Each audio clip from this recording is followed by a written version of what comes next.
Hey folks, what we're going to do is work the Autoterm Diesel Air Heater in a Kimberley Kruiswagen. That's the top controller there, and that'll actually be running underneath the base of the seat down over there where the heater is.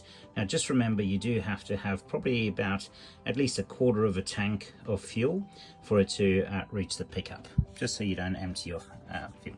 So very simply what we do is we get it started. That's the temperature right now. And then you just go through your rotary dial. So we push it again. You can have heating, ventilation, or there's settings, timers, and then you'll just cycle back there. You can just cycle through that rotary knob there. So when you go to settings, this is an area that you've got to go into sometimes just to, so you push that again. And then what we do is we go down there, and then right down the bottom there's a factory reset.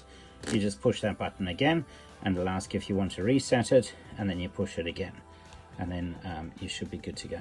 So that's there, right down there, and then it'll reset up through here. But we're not going to do that there. So if you want to go back into a menu, you just push the left hand side. Ventilation, so ventilation just runs the fans. Heating will run the heating, and the timer, obviously the timer, what you want to do. So we go into heating, press that rotary knob again, and you can either set it in temperature mode or power mode. So temperature mode, the thermostat is up over here by your controller, or power mode, it just gives you your maximum there.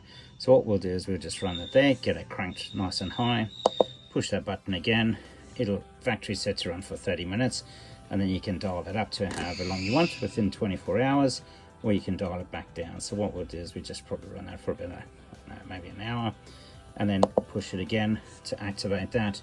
What that's done is that's now gone red, so she's running, and then essentially it'll kick in. So from that point there, it'll give you sort of like your the start. You might get a little bit of flickering of the external lights, and then it'll start running there. But now that will take probably about 3 to 4 minutes to come through.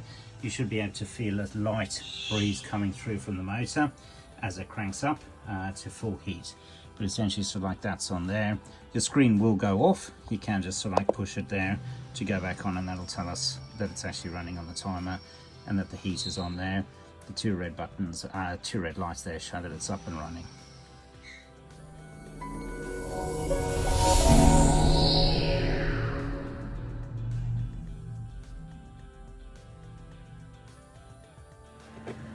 So after a while, you'll hear a bit of pulsing. So that pulsing is actually the diesel fuel pump, trying to pump fuel into the actual heater, and then you can feel there's a bit of a breeze coming through there, and that might get a little bit faster as it starts spooling up to heat up.